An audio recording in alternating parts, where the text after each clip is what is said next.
मेरी इच्छा है कि मैं 29 का चुनाव जरूर लड़ूंगी, इच्छा है मेरे मन में है कि मैं झांसी से लड़ूंगी, लेकिन मैं तब लड़ूंगी ना जब पार्टी कहेगी चुनाव लड़ने को, और अनुराग कहेंगे। अनुराग वहां से सांसद हैं, और अनुराग और हम एक ही उम्र के हैं, 2 बूढ़े भी नहीं हुए हैं। टीकमगढ़ आपका होम डिस्ट्रिक्ट, टीकमगढ़ रिजर्व है, लेकिन अभी तो परसीमन होना है। 2026 का जो परसीमन होगा उसमें रिजर्वेशन भी सीटों के चेंज होंगे। खजुराहो टीकमगढ़ 2 ऑप्शन बचता है क्या आप, क्योंकि वो अब हम इतना नहीं बोलेंगे अपने बारे में, हमको बनता नहीं बोलते, हमको जितना बनता है वो हम बोल दिए। दीदी, गौ संवर्धन को लेकर के आपने इशू उठाया है, एक बड़ा ज्वलंत मुद्दा है। जो सड़कों पर गायें घूमती रहती है, उसको सरकारों का बहुत दावा है कि हम ये पायलट प्रोजेक्ट चला रहे हैं, लेकिन आज भी हाईवेज पे लगातार एक्सीडेंट हो रहे हैं। गायें जो है कि सड़कों पे घूमती नजर आ रही हैं। आपने बहुत सार्थक सवाल किया है। जो नेशनल हाईवे के प्रोजेक्ट हैं, जो स्टेट हाईवे के प्रोजेक्ट हैं, जो डिस्ट्रिक्ट रोड के प्रोजेक्ट हैं, उनको दोनों तरफ फेंसिंग का बजट जोड़ना पड़ेगा, जो कि बहुत कम होता है, 0% भी नहीं होता है। दोनों तरफ फेंसिंग रहेगी तो कोई गाय नहीं मरेगी, कुत्ता भी नहीं मरेगा, बिल्ली भी नहीं मरेगी, गाय भी नहीं मरेगी, कोई नहीं मरेगा। लेकिन सरकार इतना पैसा खर्च कर क्यों नहीं जा रहा है? सरकार इसलिए क्योंकि सरकार के पास पैसा तो बहुत सारा होता है, लेकिन वो नीचे पहुंचते पहुंचते अब 100 रुपया का 1 रुपया तो नहीं होता है, लेकिन हाँ थोड़ा तो नहीं तो पकड़ा कहाँ से जा रहा है। एक अभी कोई इंजीनियर के यहाँ छापा पड़ा है, बहुत करोड़ तो कहाँ से आए होंगे, उनके माँ बाप का गड़ा हुआ धन थोड़े ना, वे कांस्टेबल के यहाँ मिला था। भ्रष्टाचार पे कंट्रोल अभी भारतवर्ष में करने के लिए मोदी जी को 10 साल प्रधानमंत्री रहना चाहिए। भ्रष्टाचार की जड़ें एकदम पाताल तक पहुंच गई है, बरगद के पेड़ की तरह नीचे तक पहुंच गए बहुत। दीदी, गंगा संवर्धन को लेकर के बात होती है, उससे आप फिर से प्रोग्राम शुरू कर रहे हैं। आप लोग काफी विपक्ष ने आप पे हमला बोला कि आप सालों तक जो है कि वो केंद्र के लोगों से, केंद्र के साथ कुर्सी मंगाऊं तुम्हारे लिए? नहीं ठीक है। केंद्र की सत्ता में नहीं, आपके पास मंत्रालय रहा, लेकिन उस पर कोई काम नहीं हो पाया। फिर आप एक राजनीतिक अपना कहना चाहिए कि जो आपने कहा हाशिए पे खो गई, वो आप काम करें, ये सब विपक्ष हमला करता रहता है। हम 12 में जब पार्टी के राष्ट्रीय उपाध्यक्ष थे, तब मैं गंगा का मैटर, उसके पहले से गंगा पे ही थी, और मैं 2014 का चुनाव लड़ने से रो रही थी कि 5 साल के लिए चुनाव मत लड़ाओ तो काम हो जाएगा, और वही हुआ। सरकारी काम तो जितना है होना है, असली काम तो जागरण का है ना, जन समाज के अंदर जिम्मेवारी का बोध होने का है। अब 50 करोड़ लोग वहां नहा गए, मोक्ष प्राप्त कर गए, लेकिन उसके बदले में उन्हें गंगा को कम से कम स्वच्छता तो देनी होगी। एक बार आके कार सेवा करनी चाहिए, कभी करें अपने जीवन में, एक दिन देना चाहिए, तब होना है। ये समाज का काम है। नदियां, गाय, स्त्रियों का सम्मान, कन्याओं की रक्षा, ये मूलतः समाज की जिम्मेवारी है। एक हम लोग का आखिरी सवाल ये है कि बिहार में चुनाव चल रहा है, काफी कसम का सीट बंटवारे हुआ, और विपक्ष इस तरीके से हमलावर है नीतीश कुमार पे, नीतीश जी को लेकर के क्या संभावनाएं आप देख रही है एनडीए गठबंधन? हमारी सरकार बनेगी, हमारी सरकार सब जगह बनेगी। अब की बार बंगाल में भी बनेगी, सब जगह हमारी सरकार बनेगी, मध्य प्रदेश में बनेगी, हिंदुस्तान में बनेगी, और बनती ही रहेगी बहुत लंबे समय तक। और जो बुद्धिमान जन है, किसान है, और खास करके किसान, और वो हम मोहन को देंगे। शिवराज जी भी बहुत आतुर थे कि उनको गौ संवर्धन पे एक अच्छी सलाह मिल जाए, और मोहन भी बहुत आतुर हैं। तो मैंने अशोक जी को कहा है कि अशोक जी एक दिन बैठक बुला लो, और जितने भी लोग गौशाला पे काम किए हैं, गौपालन पे काम किए हैं, उनकी एक छोटी सी 10-15 लोगों की एक टीम बन जाएगी, और अभी वो चार्टर तैयार हो रहा है। तो मध्य प्रदेश सरकार कैसे किसानों का सहयोग, हमको इस भूमिका पे लाना पड़ेगा सरकारों को कि वो समाज का सहयोग करें। अभी सरकार इस भूमिका में है कि वो जन्म से लेकर मरण तक पूरी जिम्मेवारी समाज की ले ले। जैसे ही वो ये जिम्मेवारी लेंगे, यही होगा जो आप कह रहे हैं, फेलियर हो जाएगा, टोटल फेलियर। बात होती है संकल्प पत्र पे, उसके बावजूद भी नहीं किया।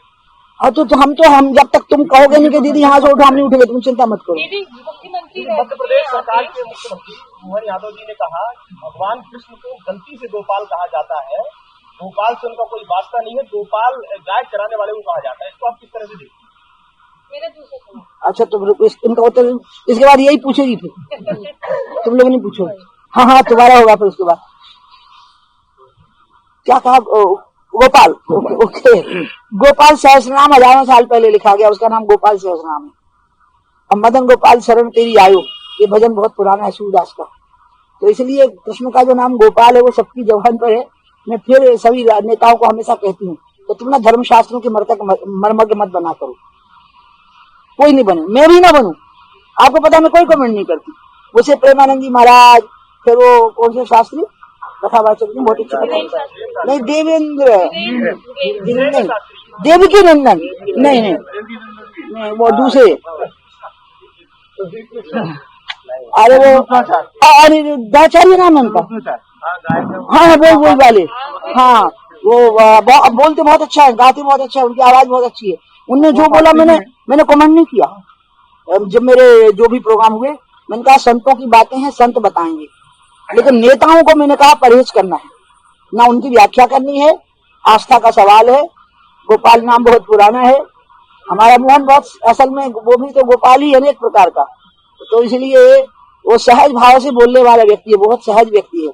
अन्यथा ये तो धर्म के मर्मज्ञ लोगों का काम है तो भगवान को कौन किस नाम से पुकारता है। और गोपाल नाम तो हजारों साल पुराना है, हजारों साल। माखन चोर नहीं बोलना चाहिए, ये गलत बोला जाता है उनके बारे में, पुरुषार्थ से जोड़ा था उसका तो श्रीमद् भागवत में ही वर्णन है। तो जब श्रीमद् भागवत में उसका वर्णन है तो हम श्रीमद् भागवत से बड़े ज्ञानी तो नहीं बन पाएंगे। तो इसलिए तो नेताओं को, मैं खाली मोहन को नहीं कह रही हूँ, मैं खुद को भी कह रही हूँ कि अपन लोगों को, अपन शास्त्र के विशेषज्ञ नहीं है, अपन को अपने मनोभाव सार्वजनिक रूप से व्यक्त नहीं करना। संतों पर छोड़ दो कि वो गोपाल हैं कि वो माखन चोर हैं, ये लोगों के व्यक्तिगत आनंद का और लोगों की भक्ति का विषय है। और मुझे लगता है थोड़ा भोला भंडारी है हमारा जो ये वाला मुख्यमंत्री है मोहन यादव, तो खुशी में एकदम झूम उठता है बोलते समय। जो विधानसभा में बोल रहे थे तो मैं उनका लाइव देख रही थी पहला भाषण, तभी मुझे लग रहा था कि ये बिल्कुल झूमने वाला नेता है प्रसन्नता से, और इसलिए ऐसा निकल गया है उनके मुंह से। और जब उनको बताया जाएगा तो उनको लगेगा अरे नहीं बोल रहा था, ऐसा भी हो जाता है। तो इसलिए अब सब लोग बहुत चतुर और शातिर नहीं होते हैं ना भैया। राजनीति में जितनी शातिरदारी चाहिए पड़ती है वो सब में नहीं होती ना, उसका अभाव होता है, निकल जाता है, निकल जाता। उनका नाम पता है क्या है? क्या चोरम अग्रगण्यम, हे कृष्ण हे चोरों के अग्रणी हम आपको प्रणाम करते हैं। ये भागवत पुराण में है, यही है ना कुछ, चोर अग्रगण्यम, ऐसा एक श्लोक है कि हे चोरों में अग्रणी, हे चोरों के राजा हम आपको प्रणाम करते हैं। नहीं अभी नहीं होगा, अभी उसका होगा नहीं, बिल्कुल नहीं होगा, उसी से जुड़ा होगा, लेकिन बाद में पूछा, याद रखो, मेमोरी ठीक रखो। आप मुख्यमंत्री रह चुके हैं, बिटिया ने पूछा उसने, तुम ऐसा कर रहे हो। सुनते आ रहे हैं दीदी, कुपोषण को लेकर सरकार भी काम करती है, जब कुछ होता है तो फिर विपक्ष जुट जाता है। अभी सतना में हाल ही में एक बच्चे की भी मौत हुई कुपोषण से, इतना काम करते हैं उसके बाद भी लगातार मौतें हो ही रही है, कैसे देख रहे हैं? इसका कारण है कि कुपोषण को पूरा करने के लिए जो माता पिता है उनको अधिकार संपन्न करना है कि बच्चे को ठीक से भोजन कराने की उनकी व्यवस्था हो। अब यहाँ पूरे भोपाल में जितने कंस्ट्रक्शन हो रहे हैं, आप मेरे साथ चलो जरा देखो क्या नियमों का पालन हो रहा है। मजदूरों के बच्चे पड़े होते हैं, कुत्ते खींच के ले जाके खा लेते हैं उनको, जबकि उनको पालना बनाना पड़ता है। अगर महिला मजदूरी कर रही है तो आपको पता है पालना बनाना पड़ता है। पालना समझ रही हैं आप, किसी की ड्यूटी रहती है पालने की कि वो बच्चों की देखभाल करे, और बच्चे को कुत्ता उठा के ले गए थे, खा गए थे उसको माँ बाप, क्योंकि माँ भी मजदूरी कर रही थी। तो ऐसी कुछ चीजें हैं जिसका हम ध्यान ही नहीं दे रहे हैं, हम इग्नोर कर रहे हैं ऐसी चीजों को। कुपोषण से बच्चे इसीलिए मर गए होंगे। माओ को भोजन मिल रहा है, माओ को इंसेंटिव मिल रहे हैं, आंगनबाड़ियों को इंसेंटिव मिल रहे हैं, पंजीरियां बन रही हैं। मुझे तो खुद ही समझ में नहीं आया था कि सासें क्या करेंगी फिर घर में, क्योंकि पहले तो सासें ही घी और गुड़ बचाना शुरू कर देती थी कि बहू के बच्चा होने वाला है तो ये गुड़ खाएगी, और जितना पुराना गुड़ होगा उतना, तुम सब पुराने गुड़ खाए हो। माएँ बचाती थी, जो पति की माएँ होती थी वो, और लड़की की माँ तो आती ही नहीं थी, लड़के की ही माँ बहुत ध्यान रखती थी कि ये खिलाना है। अब सरकार ने अपने हाथ में काम ले लिया है तो उनको ध्यान रखना पड़ेगा कि ये देखना पड़ेगा कि हर गर्भवती महिला को वो पोषक तत्व मिले हैं कि नहीं। बच्चा कुपोषित जन्म लेता है ना, और अगर माँ भी कुपोषित है, वो ठीक से दूध नहीं पिला पाई, तब ये स्थिति खड़ी होती रहेगी, आगे भी खड़ी होती रहेगी। जैसा मैंने कहा, जब तक ऐसा नहीं करोगे कि आप ना माताओं को ही सक्षम बनाओ कि वो ठीक से भोजन करें गर्भावस्था में, और जैसे ही बालक जन्म ले तो उसको दूध पिलाने की सामर्थ्य रखती है। यहाँ पर एक ऐसा अधिकारी था तो उसने तो कमाल ही कर दिया था ना कि 80% महिलाएं दूध ही नहीं पिलाती, तुमको भैया हम लोग जिंदा कैसे रहते। माँ तो बेचारी जान दे देगी बच्चे के लिए, लेकिन हाँ माता कुपोषित रहेगी तो बच्चा कुपोषित रहेगा। और माताओं के लिए जो आहार की व्यवस्था है वो सही है कि नहीं, इसको जांच करने के लिए इतना बड़ा सिस्टम बना दिया है। सिस्टम में इसके लिए सरकार को दोषी नहीं मानती, ना मुख्यमंत्री को, ना मंत्री को, ना कलेक्टर को। सिस्टम बना हुआ है, आंगनबाड़ी में एक महिला बैठी हुई है इसी बात के लिए। लेकिन आप देखो तो इंजीनियरों के घर में, पटवारियों के घरों में, और वो लिस्ट बनाने वाले जो लोग होते ना गृह की, वो घरों की, कुओं की, उनके करोड़ों के घर बन गए थे। कहाँ से बन गए हैं? यही तो वो लोग हैं जो सर्टिफाई कर रहे हैं, वेरीफाई कर रहे हैं। कि ऐसा करो ऐसा करो ऐसा करो, हो गया, उसमें से आधा ले लिया और लोग इसी में खुश रहते हैं। जैसे 1 लाख मिल रहे हैं कुएं के लिए, तो कहीं 50 तुम्हारे 50 हमारे, तो 50 में खुश हैं।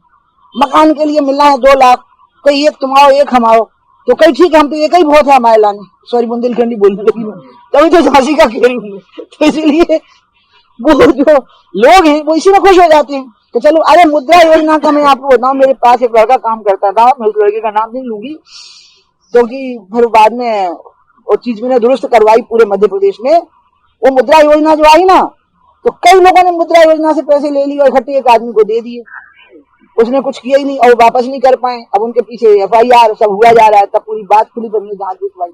ये जो हो रहा है ना, इसके लिए समाज को सामर्थ्यवान बनाइए, रोड अच्छे बनाइए, बिजली दीजिए, पीने का पानी दीजिए, भ्रष्टाचार मुक्त शासन और प्रशासन दीजिए, और स्कूलों, सरकारी स्कूलों में पढ़ाई अच्छी दीजिए, सरकारी अस्पतालों में दवाई अच्छी भी दीजिए। बाकी चीजें आप छोड़ दीजिए समाज के ऊपर, समाज को सामर्थ्यवान बना दीजिए, आप वो कर लेंगे। उनकी एक एक चीज का ध्यान रखोगे तो यही हाल होना है। डायपर से लेके और दूल्हे की टर्बन तक का ध्यान रखोगे तो यही होना है। हाँ चलो बताओ।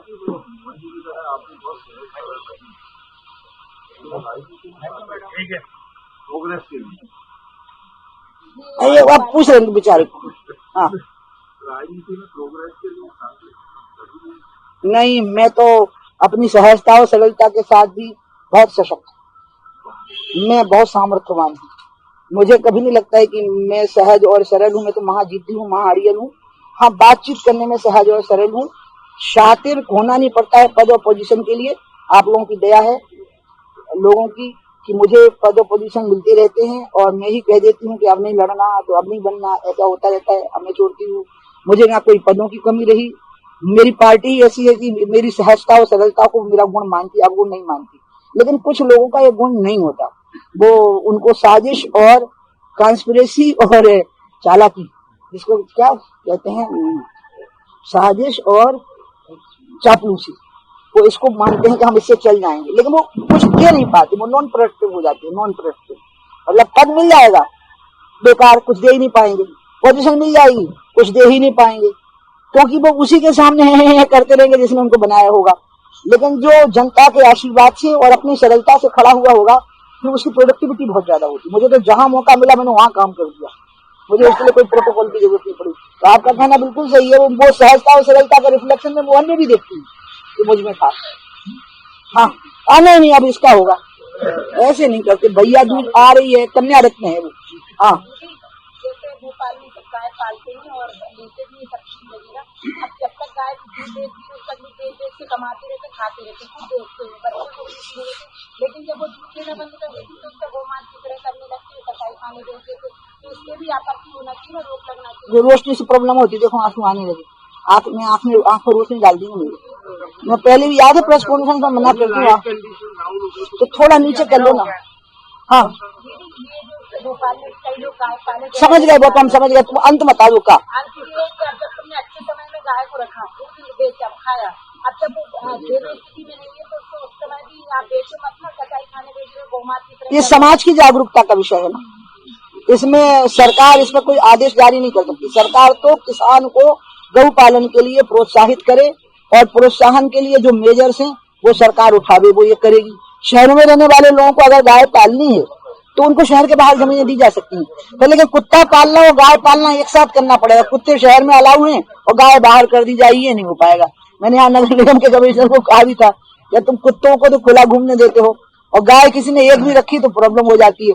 लेकिन गाय रखने वाले की फिर ये जिम्मेवारी होनी चाहिए कि कुत्ता रखने वाले की भी जिम्मेवारी होनी चाहिए, गाय की भी, कि वो दूसरे के लिए प्रॉब्लमेटिक ना हो, समस्या ना हो। बिहार चुनाव में जाएंगे अब वो कहेंगे तो चले जाऊंगी, लेकिन क्या हो गया है कि अब जो इलेक्शन का प्रकार हो गया है, उस इलेक्शन के प्रकार में जहां मैं फिट होती हूँ वहां पार्टी कहती है तो मैं चली जाती हूँ, और कई बार वो नहीं कहते हैं तो नहीं जाती है। इसके कारण आंख में आंसू आने लगे, लाइट के कारण। दीदी एक अंतिम सवाल बिहार इलेक्शन को लेकर थोड़ा क्या, वो जहां कहेंगे मैं वहां चली जाऊंगी, वो अंडमान निकोबार कहेंगे तो वहां चली जाऊंगी, ठीक है।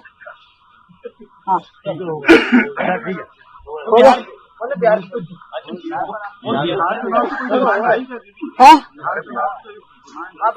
आपको लगा रही है पार्टी के आपात है, अब डिमांड वगैरह का कोई मतलब नहीं होता। पार्टी एक स्ट्रेटजी बनाती है, उसमें स्ट्रेटजिकल भेजती है।